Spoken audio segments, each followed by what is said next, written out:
네, 우리 이렇게 인사했으면 좋겠습니다. 주님을 따르는 삶은 맡겨진 자리에서 최선을 다할 때 시작됩니다.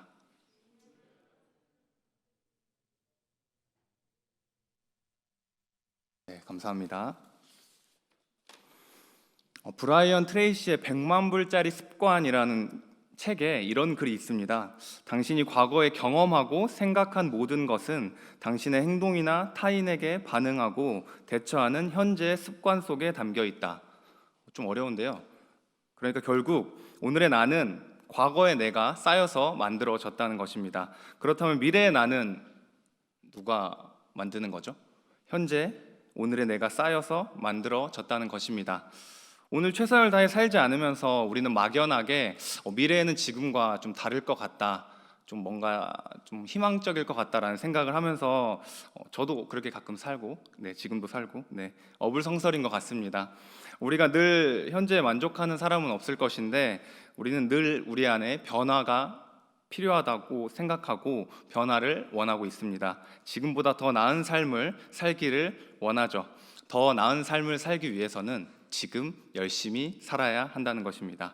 오늘 하루 최선을 다했을 때 우리가 미래에 좀 더 발전된 모습을 기대할 수 있다는 것이죠. 상황과 환경은 우리를 바꿀 수 없습니다. 뉴스를 봐도 코로나 백신 아직 멀었고 여전히 좋은 뉴스는 없고 앞으로 살아가면 살아갈수록 환경은 어려워질 것입니다. 그렇다면 우리는 이렇게 환경 탓만 하고 살 것인가는 아니겠죠. 우리가 바꿀 수 있는 거는 아무것도 없습니다. 나 자신밖에 없기 때문에 여러분들께서 지금부터 맡겨진 일에 최선을 다해 살면 되는 것입니다. 오늘 열심히 최선을 다해 사는 사람들은 앞으로의 미래가 우리가 생각하는 그런 긍정적인 모습이 될 수 있을 것입니다. 이렇게 오늘 설교를 끝내면 뭔가 강의 같은 느낌이 돼서 끝나면 안 되겠죠? 우리가 단순히 좋은 습관을 가지고 우리의 삶에 최선을 다했을 때 우리의 미래는 좋아질 것이다.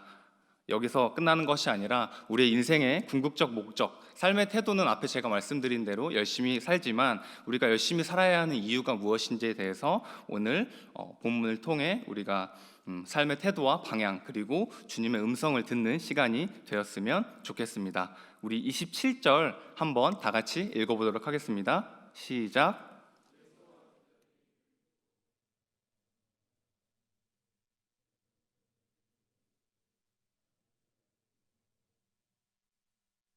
아멘. 예수님께서는 길을 가시다가 제자들에게 물어보십니다. 사람들이 나를 누구라고 하느냐? 조금 의아해하는 것은 예수님은 하나님이시기 때문에 모르는 것이 없는 분이십니다. 과연 예수님의 이 질문에는 무슨 의도가 있지 않겠습니까? 예수님은 다 계획이 있으실 겁니다. 마가복음 2장 8절에 보면 그들이 속으로 이렇게 생각하는 줄을 예수께서 곧 중심에 아시고 마가 역시 예수님께서 사람들의 속마음을 아시는 분이라고 소개하고 있습니다. 그래서 예수님께서는 이 질문을 통해서 사람들의 잘못된 생각을 드러내시고 그리고 수정하셔서 결국 올바른 방향으로 가르쳐 주기를 원하시는 것입니다. 28절 다시 한번 읽어보도록 하겠습니다. 시작. 제자들이 여짜와 이르되 세례 요한이라 하고 더러는 엘리야라 선지자 중에 하나라 하나이다. 네, 제자들의 대답은 예수님을 세례 요한이다, 그리고 엘리야다, 그리고 선지자 중에 하나라고 이야기를 전해줍니다. 이러한 예수님에 대한 생각들은 사람들마다 달랐는데 공통적으로는 선지자 중에 하나일 것이다 라는 생각을 갖고 있었죠. 특히 예수님을 엘리야로 본 것은 말라기의 예언에 따른 기대로 볼 수가 있습니다. 말라기 4장 5절에 보라 여호와의 크고 두려운 날이 이르기 전에 내가 선지자 엘리야를 너희에게 보내리니. 아멘. 종말의 때에 오기로 기대된 선지자로 이해한 것은 이 말라기서의 내용에 근거해서 생각하고 있는 것입니다. 이렇게 사람들은 예수님을 선지자 중에 하나, 그리스도라고 고백하는 사람은 없었다는 것이죠. 그래서 예수님께서는 29절에 이렇게 또 물어보십니다. 너희는 나를 누구라 하느냐? 베드로가 대답하여 이르되 주는 그리스도 신이이다. 아멘. 예수님은 이제 제자들에게 질문을 하는데 베드로가 다행히도 올바른 대답을 합니다. 주는 그리스도이십니다. 하지만 이 베드로의 고백에 예수님께서는 칭찬을 해주실 것 같은데, 저희가 봤을 때 표면적으로는 굉장히 100점짜리 답안 같은데 30절에 예수님께서는 이렇게 말씀하십니다. 함께 읽어볼까요? 시작. 이에 자기의 일을 아무에게도 말하지 말라 경고하시고. 네, 예수님의 반응은 경고입니다. 개역개정에는 되게 경고라고 나와 있는데 실제 원문에 보면은 혼냈다, 꾸짖었다 이렇게 말씀하십니다. 왜 베드로를 꾸짖으셨을까요? 그 이유는 바로 베드로의 그 생각 때문이었습니다. 베드로가 주를 그리스도라고 고백한 이유는 당시 유대인들은 메시아 사상의 근거에 살아가고 있었는데, 그 메시아는 지금 로마의 압제로부터 우리 유대인들을 구원해 줄 정치적 메시아로 생각하고 있었습니다. 그래서 예수님께서 전쟁에 승리하시는 전투적 메시아로 생각하고 주는 그리스도이십니다라고 고백을 한 것이죠. 그래서 예수님께서는 베드로의 생각을 아시고 꾸짖으셨던 것입니다.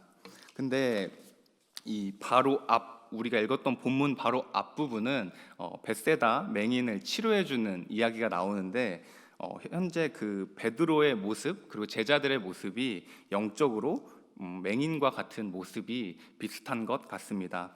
벳세다 맹인을 치료해 주셨을 때 예수님께서 2번 안수하셔서 치료해 주시는데, 제자들도 역시 이렇게 지속적으로 반복적인 가르침이 필요했던 것입니다. 베드로의 모습 속에서 우리의 모습을 발견하곤 합니다. 우리도 예수님을 따라가고 예수님을 믿지만 진짜 예수님이 우리의 주라고 고백은 하지만 결국 우리가 생각하고 있는 그러한 그리스도, 나의 안위와 안전, 평안을 위해 나의 모든 것을 이루어 줄 것만 같은 그러한 램프의 진이 같은 정도로 생각하는 경우도 있는 것 같습니다. 우리가 무엇을 얻기 위해 주님을 따라가고 있는지 오늘 베드로의 모습을 통해 우리가 생각해 봤으면 좋겠습니다. 그래서 신앙생활을 하면 어찌됐든 좀 잘 살고 그랬으면 좋겠는데 사는 게 쉽지 않고, 특별히 그리스도를 따르는 또 하나의 짐을 부과되는 것처럼 느껴지긴 합니다. 하지만 이게 겉으로 보기에는 그렇지만 결국 예수님께서는 우리에게 예수님을 따르는 삶을 말씀해 주고 계시는데, 우리가 계속해서 본문을 따라가면서 우리의 생각들이 바뀌는 놀라운 은혜가 있기를 주님의 이름으로 소망합니다. 31절을 다 같이 읽어봤으면 좋겠습니다. 시작.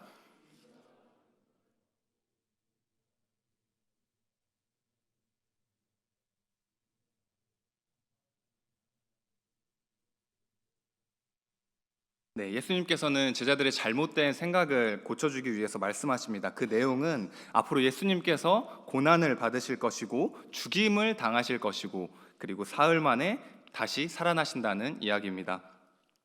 제자들의 기대와는 달리 예수님께서 그리스도로 오셔서 이 로마 제국을 좀 물리쳐줬으면 좋겠는데, 예수님께서는 전혀 예상치 못한 대답을 하고 있으신 것이죠. 결국 예수님의 기대와 제자들의 기대는 너무나도 달랐던 것입니다. 여기서 우리는 고난과 부활이라는 단어에 좀 집중해 볼 필요가 있는데, 고난과 부활이라는 단어는 이렇게 능동태로 되어 있습니다. 그러니까 고난과 부활 모두 예수님께서 선택해서 받는 것이고 선택해서 부활한다는 것입니다. 그렇다면 우리가 보기에 예수님이 그 십자가에 달리는 것처럼 보이고 정치 지도자들에 의해 어쩔 수 없이 버림받는 것처럼 보이지만, 이 모든 것이 어쩔 수 없이 걸어가는 것이 아니라 예수님께서 십자가의 길을 스스로 선택하셨다는 것을 우리가 깨달을 수가 있습니다. 하지만 이러한 놀라운 가르침 앞에 베드로의 반응은 어떻죠? 32절에 드러내놓고 이 말씀을 하시니 베드로가 예수를 붙들고 항변하매라고 나와 있습니다. 여기서 붙들고 항변하매라고 되게 좀 이상한 단어로 적혀 있어서 제가 영어 성경을 보니까 네, 제가 읽지는 않을게요. 거기 적혀 있죠. 네, 잘 보시고 제 발음이 좋지 않기 때문에 네, 그래서 원문으로 보면 이게 베드로가 예수님을 한쪽으로 데리고 가서 예수님 잠깐 이리 와보라고 한 다음에 이제 꾸짖는 그런 상황입니다. 예수님 그거 아니지 않나요? 메시아 그거 아닙니다라고 이렇게 말하는 상황입니다. 그래서 베드로가 생각했던 길이 아니었기 때문에 예수님을 주로 고백했던 베드로는 예수님을 저쪽 구석으로 불러내서 혼내고 있는 아이러니한 상황이 일어나고 있는 것입니다. 베드로는 제자로 보였지만 지금은 스승처럼 예수님을 가르치고 있는 것이죠. 나의 생각과 나의 틀에 예수님을 교정하고 맞추려고 하는 시도를 보고 있습니다. 베드로가 예수님을 혼내고 뭐라고 하자 예수님 역시 베드로를 혼내시는데요. 33절에 사탄아 내 뒤로 물러가라 라고 말씀하십니다. 제자는 스승의 뒤를 따르는 사람인데 베드로는 갈릴리 해변가에서 예수님의 부르심에 나를 따라오라는 부르심에 순종하여서 따라왔습니다. 지금껏 따라오고 많은 기적들과 많은 가르침과 말씀들을 보고 있는데 그 베드로 역시도 이러한 사탄의 도구로 사용될 수가 있습니다. 그래서 결국 예수님을 따르는 것처럼 보이지만 그것이 자신이 만들어 온 메시아의 길, 그러니까 내가 원하는 예수님 상을 정해놓고 그 예수님이 나의 이런 계획과 스텝대로 움직이지 않았을 경우에 우리는 이렇게 베드로처럼 불같이 화를 낼 수가 있는 것이고, 예수님에게 혼낸 건 아니었지만 예수님을 교육시키려는 기도는 지금도 우리 주변에 많이 일어나고 있는 것 같습니다. 하지만 예수님께서는 베드로에게 고난과 죽음을 벗어나는 것이 아니라 고난과 죽음을 통과해야 된다고 말씀하고 계십니다. 그것이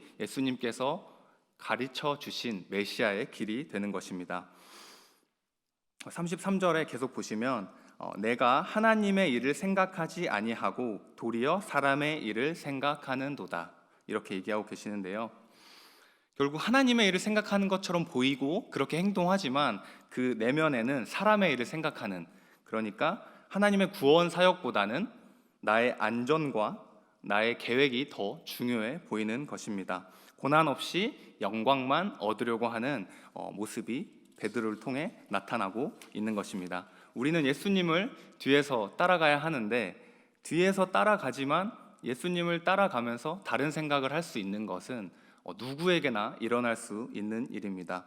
하나님의 일인 것처럼 열심을 다해 행동했지만 바울도 그렇게 열심히 그리스도인들을 핍박했지만 그것이 하나님의 일이 아니었었죠.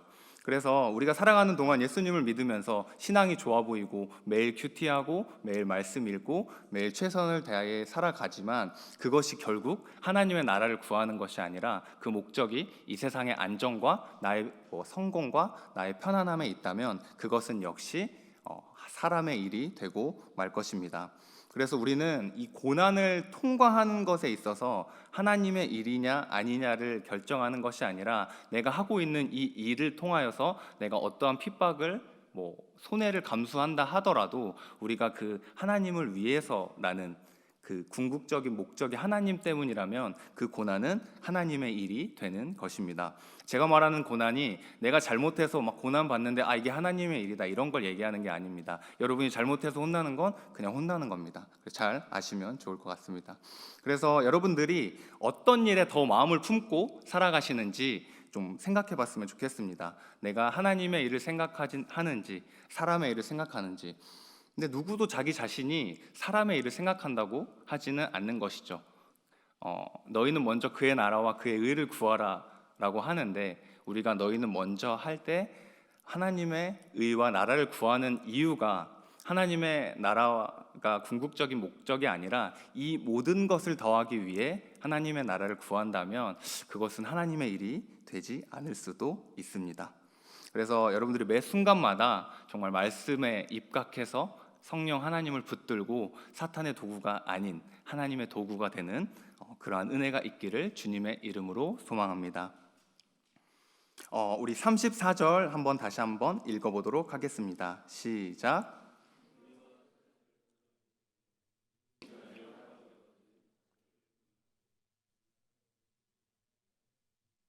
아멘.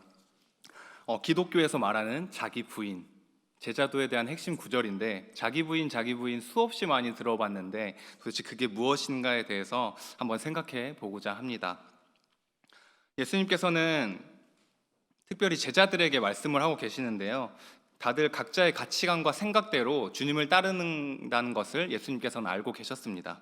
그래서 예수님께서는 이제 자신이 죽을 것이고 고난받을 것이고 앞으로 부활할 것인데 이 모든 것들이 너희에게도 일어날 것이라고 말씀하시면서 제 결단을 요구하고 계십니다. 그냥 뭣도 모르고 따라다니는 것처럼 보여서 이제는 제대로 앞에 길을 제시하고 계시는 것입니다. 자기 부인과 자기 십자가, 이것은 과연 무엇일까요? 제가 이 단어를 조금 찾아봤는데 과거 완료 시제로 써져 있더라고요. 그러니까 이게 뭐냐면 단회적인 결단이라는 것이죠. 우리가 자기 부인과 십자가를 지는 일은 우리가 예수 그리스도를 주님으로 고백했던, 예수님을 처음 만났던 그 시각, 그 시점이 바로 우리가 자기 부인을 이미 한 것이고 자기 십자가를 이미 지고 있다는 것입니다. 그러니까 여기 앉아 계신 모든 여러분들은 이미 자기 부인을 하신 분들이고 자기 십자가를 메고 계신 분들이십니다. 그런데 이제 여기서 더 나아가야 하는 것은 무엇이냐면 나를 따라오려거든인데요. 나를 따르라라는 말은 이제 현재 시제로 쓰여져 있더라고요. 그래서 나를 따라가는 것 자체, 그러니까 예수님을 따라가는 것은 우리의 삶 가운데 계속해서 지속해서 반복하고 그리고 끊임없이 이루어지고 진행되어야 하는 삶의 양식임을 우리가 알아야 한다는 것입니다. 자기 부인과 자기 십자가는 우리 모두 갖고 있습니다. 하지만 매일매일의 삶 가운데 우리가 예수님을 따르기 위해 어떤 일을 하고 있는지 우리가 고민해 봤으면 좋겠습니다. 그래서 본문이 말하는 자기 부인이 무엇이냐면 예수님께서 말하시는 이 문맥에서 살펴봤을 때는 자기 목숨을 자기 것이라고 주장하지 않는 것입니다. 추가적으로 베드로가 부인해야 할 자기 부인은 예수님의 길을 막아서는 생각들, 잘못된 메시아 사상이 되는 것입니다. 그래서 자기 십자가를 진다는 말은 무엇이냐면 예수님께서는 명확하게 고난을 당하고 죽고 부활한다는 것을 말씀하고 계십니다. 이때 당시 예수님께서 제자들에게 말씀하셨던 시대는 로마 압제였던 시대였습니다. 그래서 예수님을 주인으로 고백하는 것 자체가 이미 로마 정부에 반역하는 행동이 되는 것이죠. 그래서 반역자로 평생 낙인 찍혀 살면서 삶이 힘들어질 것이라고 예수님께서는 말씀하고 계십니다. 그래서 여러분들이 예수님을 믿고 정말 저는 잘 됐으면 좋겠어요. 진짜 잘 돼서 돈도 많이 벌고 막 성공해서 이제 막 시상대에 올라가서 하나님의 이름을 높여드리고 그런 거 너무 좋다고 생각하는데 사실 예수님을 믿는 삶은 생각보다 그렇게 만만치 않다는 것입니다. 자기를 부인하고 반역자로 살면서 죽을 각오를 해야 할 만큼 어려운 것이 예수님을 따르는 삶이라는 것입니다. 예수님께서도 무엇과도 바꿀 수 없는 것이 목숨이라고 37절에 말씀하고 계시는데요. 37절에 보시면 이렇게 나와 있습니다. 사람이 무엇을 주고 자기 목숨과 바꾸겠느냐. 아멘. 그래서 예수님이 말씀하시는 이게 약간의 역설입니다. 인간의 목숨을 지키기 위해서 자기를 부인하고 또 자기 십자가를 지는 그 길이 고난을 당하고 죽음이 기다리고 있는 길이라고 하시는데, 근데 또 갑자기 지금은 그 길이 목숨을 얻는 길이라고 말씀하고 계시는 것이죠. 그래서 여기서 우리는 목숨을 어떻게 이해하는가에 대해서 좀 정의할 필요가, 범위를 정하는 게 필요합니다. 만약에 그 목숨을 단순히 현재의 삶으로 한정한다면 이 문장은 해석이 불가능하게 되는 것이죠. 그래서 현재적 삶은 그러니까 현재의 삶에 목숨이 전부라면 이 현재에서 죽어버리면, 목숨을 잃어버리면 그냥 끝나는 것이죠. 근데 예수님께서는 부활 생명을 생각하고 말씀하셨기 때문에 이 본문은 자연스럽게 이해가 되는 것입니다. 예수님께서는 죽음 후에 부활이 자신에게 기다리고 있다고 말씀하신 것처럼 자기와 하나님 나라의 복음을 위해 목숨을 잃는 자는 역시 부활의 몸을 얻게 되어서 새로운 생명을 얻게 된다고 말씀하고 계시는 것입니다. 결국 목숨을 얻는 길은 목숨을 잃는 길이 되는 것입니다. 믿어지십니까? 네, 믿어지신 걸로 알고 가겠습니다. 로마서 6장 8절 우리 한번 다 같이 읽어보도록 하겠습니다. 시작.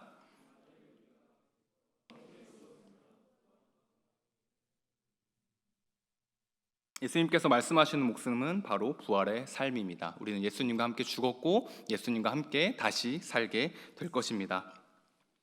38절 보시면 누구든지 이 음란하고 죄 많은 세대에서 나와 내 말을 부끄러워하면 인자도 아버지의 영광으로 거룩한 천사들과 함께 올 때에 그 사람을 부끄러워하리라. 아멘.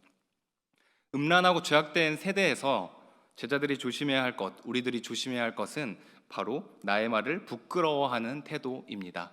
요즘 기독교인이라고 말하기가 조금 애매한 상황이긴 한데 약간의 우리의 상황을 돌이켜 볼 수 있는 그런 말씀이었습니다. 하지만 이 고난과 무시, 그리고 온갖 조롱과 비난, 그리고 죽음의 길을 간 예수님을 우리의 주인이다, 메시아다 이렇게 믿고 따라가는 것은 지금 이 시대에도 굉장히 납득될 만한 일은 아니지만 당시 예수님 시대의 유대 사회와 이방인들 사회에서는 더 비웃음거리가 되는 일이었습니다. 그래서 우리는 이러한 사회 기준과 사회 편견 그리고 사회 생각대로 우리가 판단해서 위축되는 것이 아니라 말씀을 통해 우리가 다시금 힘써 나가야 되는 것입니다. 빌립보서 3장 7절에서 8절 이것은 같이 한번 읽어보도록 하겠습니다. 시작.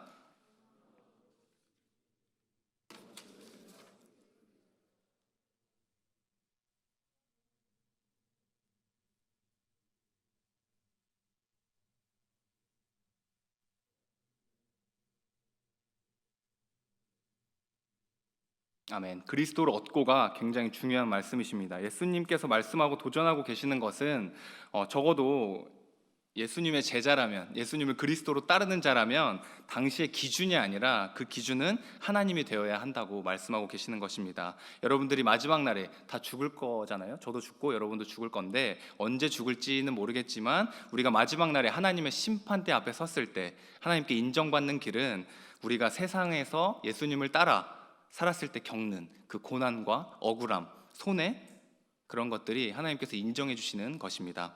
그래서 우리가 살아가는 이 시대, 그러면 우리가 자기 부인하고 자기 십자가를 지고 예수님을 따르는 삶은 무엇일까요?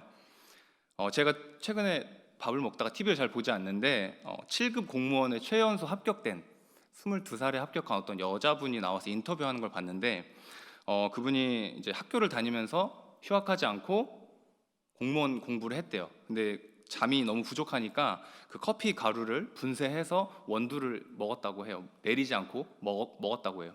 상상은 안 되는데 그만큼 열심히 했다는 거죠.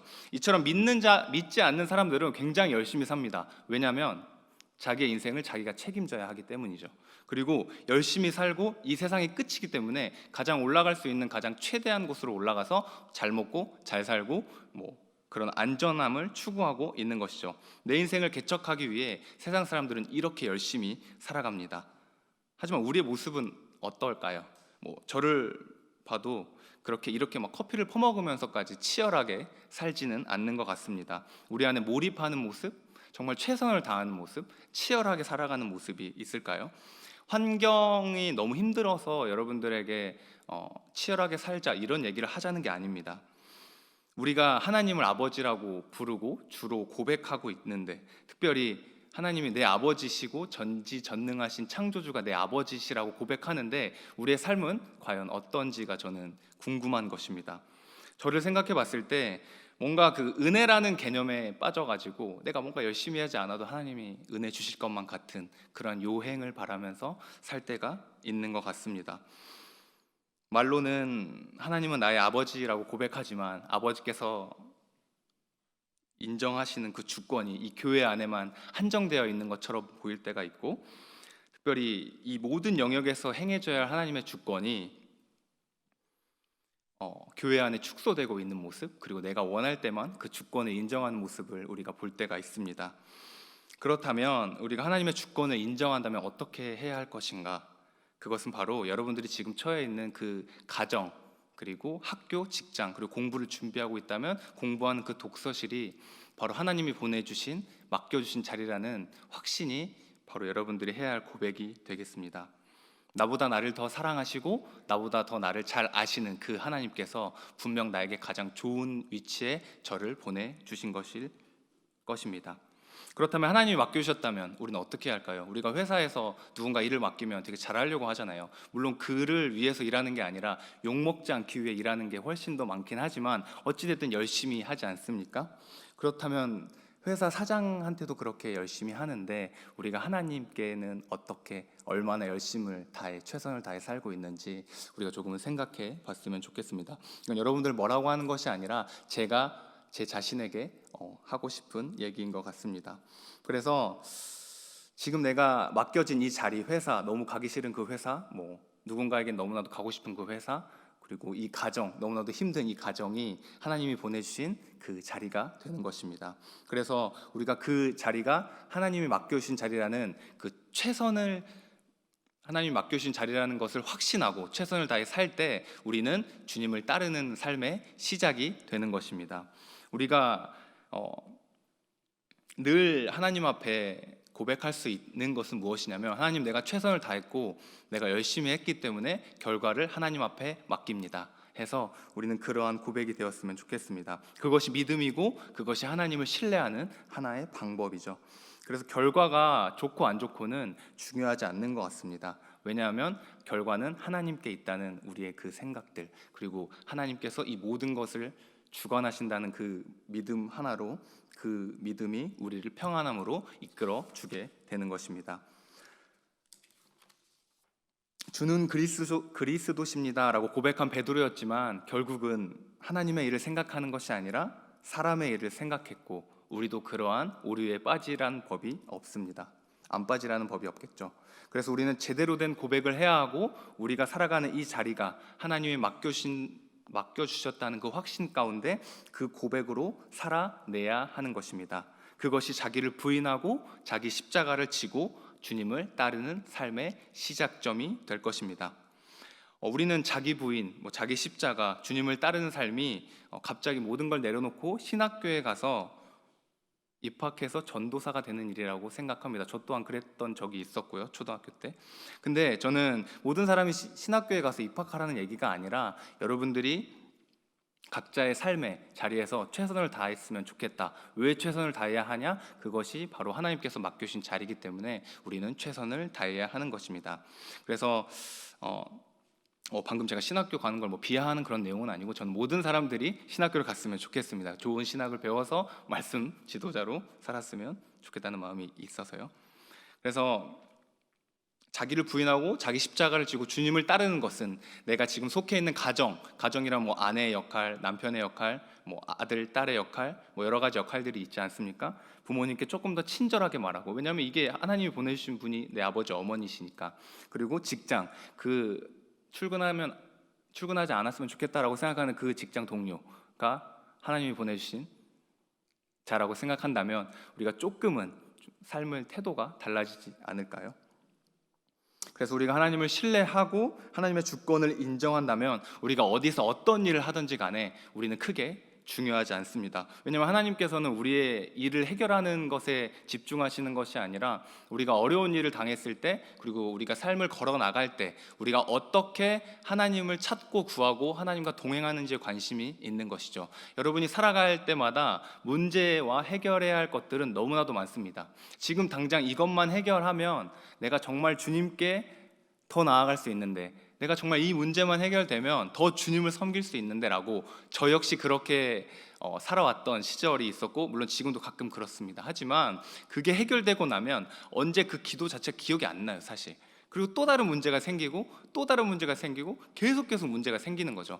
그렇다면 우리가 이 문제를 해결하면서 인생을 허비할 것인가, 아니면 이 문제의 해결과 상관없이 우리가 하나님과 동행할 것인가에 대해서는 우리의 결단만이 남아 있습니다. 로마서 8장 28절 한번 다 함께 읽어보도록 하겠습니다. 시작.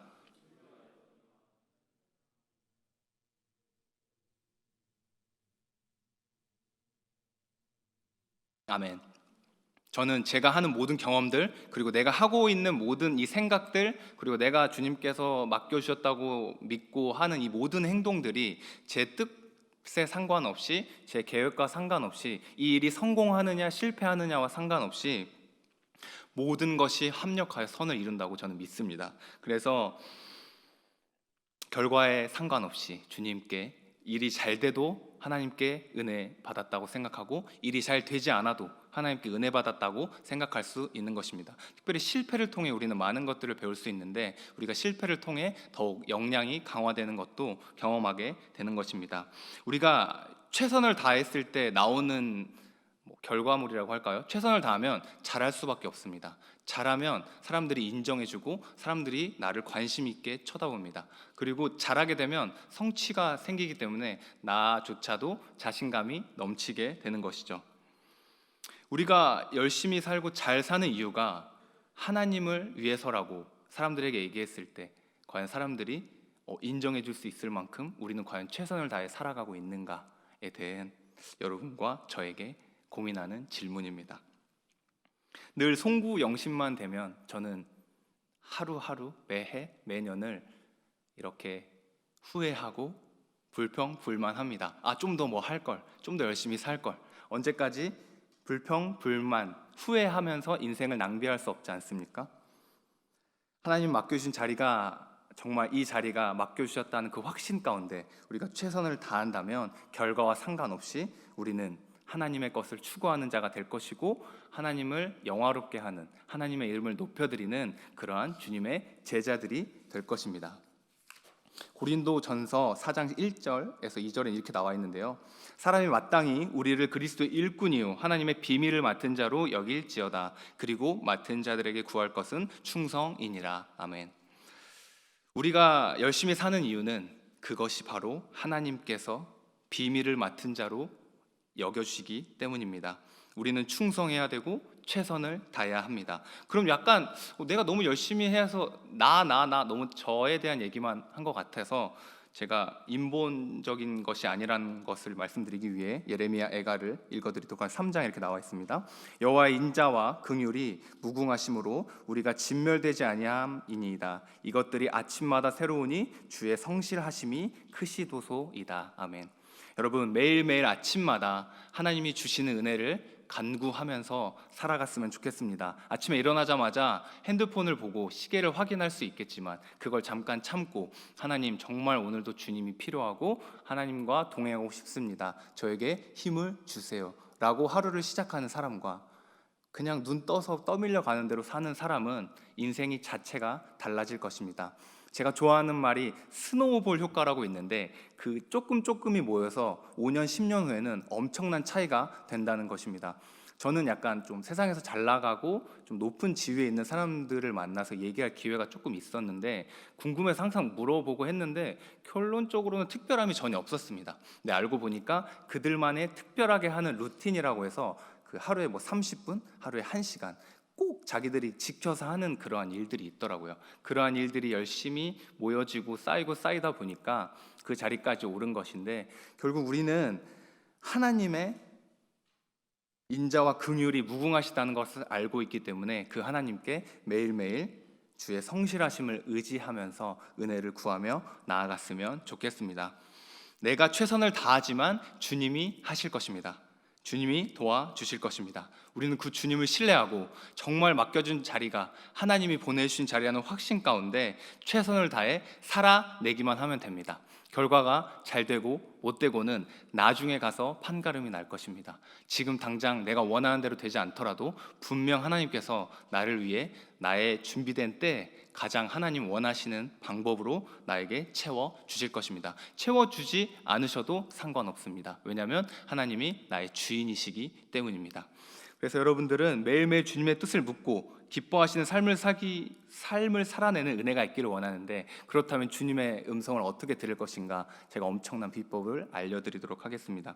그것은 바로 이 말씀을 읽으시면 됩니다. 여러분, 말씀 읽기가 쉽지 않을 텐데 이것은 정말 하나님의 말씀이고, 여러분들이 하나님의 이 말씀을 읽기가 어려운 이유는 무엇이냐면, 여러분들이 정말 이 말씀에서 하나님이 무슨 말씀을 하시려는지 경청하는 자세가 부족해서 그런 것 같습니다. 이건 저한테 하는 얘기입니다. 그래서 여러분들이 정말 힘들지만 치열하게 말씀을 읽고 매일매일 하나님의 은혜를 간구하면서 주님의 음성을 듣기 위해 노력하고, 정말 예수 그리스도의 이름으로 이 힘든 세상 가운데, 코로나여서 남들은 후퇴하고 퇴보하는 것 같이 보이지만 우리는 이때 더욱 주님을 끈끈이 만나서 정말 진정한 제자로 거듭나며 맡은 바 주어진 일에 최선을 다해 살아가는 저와 여러분이 되시기를 간절히 소망합니다.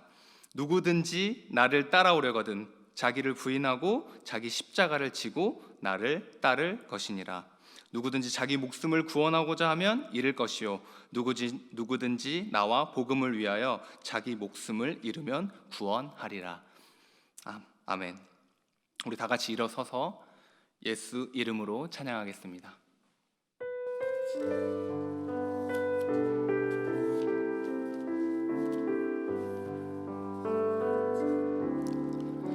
예수의 이름으로 나는 일어서리라. 주신 능력으로 나는 일어서리라.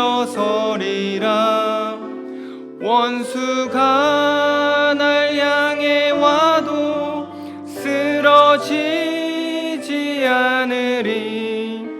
주가 주신 능력으로 주가 주신 능력으로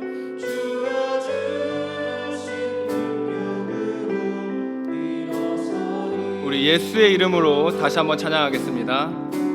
예수의 이름으로 나는 일어서리라. 주가 주신 능력으로 나는 일어서리라. 원수가 날 향해 와도 쓰러지지 않으리. 주가 주신 능력으로 주신 능력으로 주가 주신 능력으로 주가 주신 능력으로 다시 한번 찬양하겠습니다. 우리 예수님의 이름으로 예수의 이름으로 나는 일어서리라. 주가 주신 능력으로 나는 일어서리라. 원수가 날 향해 와도 쓰러지지 않으리. 주가 주신 능력으로 주가 주신 능력으로 주가 주신 능력으로 원수가 날 향해 와도 원수가 날 향해 와도 쓰러지지 않으리. 주가 주신 능력으로 주가 주신 능력으로 주가 주신 능력으로 마지막으로 찬양하겠습니다. 원수가 날 향해 와도 원수가 날 향해 와도 쓰러지지 않으리. 주가 주신 능력으로 주가 주신 능력으로 주가 주신 능력으로 일어서리. 우리 이 시간 한 가지만 놓고 기도했으면 좋겠는데요. 지금 나는 무엇을 위해 달려가고 있는지 한번 묵상해 봤으면 좋겠습니다.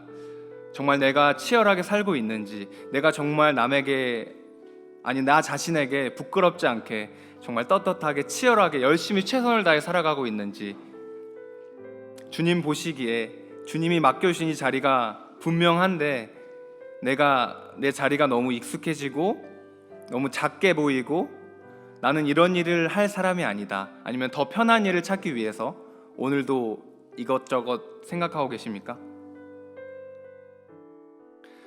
예수님을 따르기 원하는 자들은 예수님의 십자가를 져야 합니다. 십자가 너무 좋지만 내 삶의 주인으로 예수님을 모시기는 너무 힘든가요? 그 따르는 삶이 너무 힘들어 보이십니까? 아니면 따르고 싶은데 어떻게 해야 할지 모르시나요? 상관없습니다. 지금부터 하면 됩니다. 우리가 이 맡겨주신 이 자리에서 정말 최선을 다해 살아내면 됩니다. 삶 자체가 너무 힘들고 어렵습니까? 세상이 너무 환경이 어렵나요? 코로나19? 저도 조금 무섭습니다. 하지만 상관없습니다. 원래 세상은 힘들고 원래 세상은 불공평한 것이고 그럼에도 불구하고 하나님은 자비로우십니다. 믿으십니까? 그 하나님을 기쁘시게 해드리기 위해서 내가 무엇을 얼마나 하고 있는지 고민하고 있다면 지금 오늘 이 순간 하나님, 내가 이 맡겨주신 이 자리가 정말 하나님이 맡겨주신 자리라는 확신 가운데 최선을 다해 치열하게 살아갈 수 있는 믿음을 허락하여 주시옵소서. 살아가는 모습은 똑같지만 우리는 하나님을 위해 살아가는 자들입니다. 하나님 우리에게 힘 주시고 주님의 능력으로 이것들을 능히 이겨낼 수 있도록 우리를 붙들어 주시옵소서. 우리 시간 나의 삶의 자리에서 최선을 다할 수 있도록 능력 달라고 우리 시간 내 자신의 삶을 위해서 하나님께서 맡겨주신 그 일을 위해서 우리 다 같이 기도하겠습니다. 하나님 감사합니다.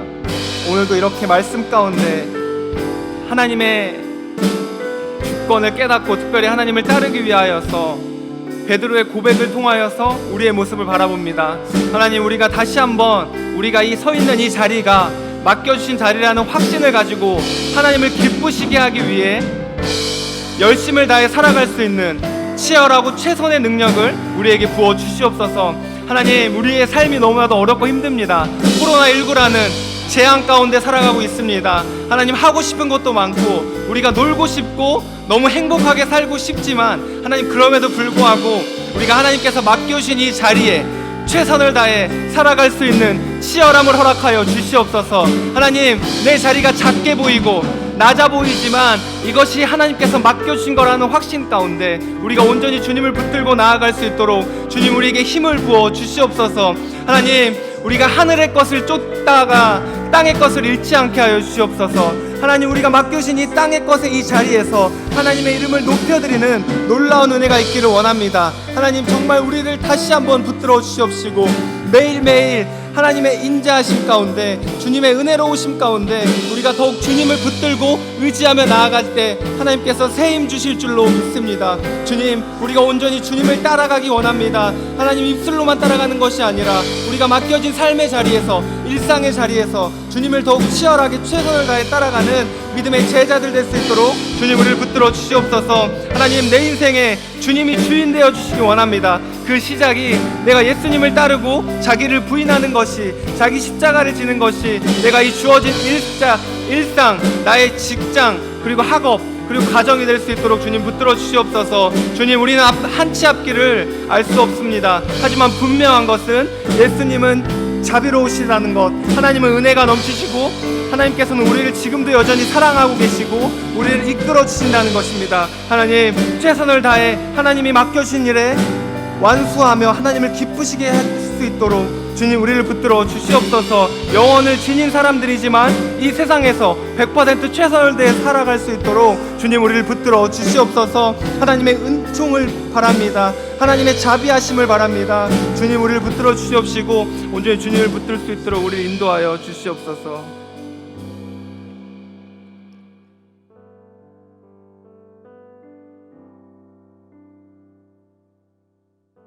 내게 능력 주시는 자 안에서 내가 모든 것을 할 수 있느니라. 아멘. 하나님 감사합니다. 오늘 말씀을 통해서 진정한 그리스도의 삶을 다시 한번 깨닫게 하여 주셔서 감사합니다. 누구든지 나를 따라오려거든 자기를 부인하고 자기 십자가를 지고 나를 따를 것이니라. 내가 내 생각에 갇혀서 하나님을 틀에 가두진 않았는지 하나님 다시 한번 점검하게 하여 주시옵시고 이 시간 말씀 이후에는 우리가 진짜 하나님을 믿는 은혜를 허락하여 주시옵소서. 하나님이 우리의 종교의 어떤 대상이 아니라 정말 우리의 주인 되심을 고백하는 그러한 제자로서의 삶을 살아갈 수 있도록 특별히 내 안에 자기 중심적인 생각을 버릴 수 있도록 오직 주님이 걸으셨던 그 십자가의 길을 걷게 하여 주시옵소서. 맡겨준 일상의 자리에서 최선을 다하기 원합니다. 내가 원하는 결과가 나오지 않았더라도 하나님을 충분히 신뢰하고 장기적으로 바라보며 분명 하나님께서 나를 사랑하신다는 그 확신 때문에 세상은 불공평하고 세상은 너무 힘들지만 하나님은 여전히 자비롭다는 고백이 우리 가운데 터져날 수 있도록 하나님께서 우리를 붙들어 주시옵소서. 주님의 은혜를 간구합니다. 주님, 우리에게 정말 힘을 주십시오. 오직 주님을 따르는 이 세상이 사람의 일을 소망을 두는 것이 아니라 하나님의 일을 생각하며 전심을 다해 최선을 다해 살아가는 믿음을 허락하여 주시옵소서. 감사를 드립니다. 지금도 역시 여전히 우리와 함께 살아서 역사하시는 우리 주 예수 그리스도의 이름으로 기도합니다. 아멘.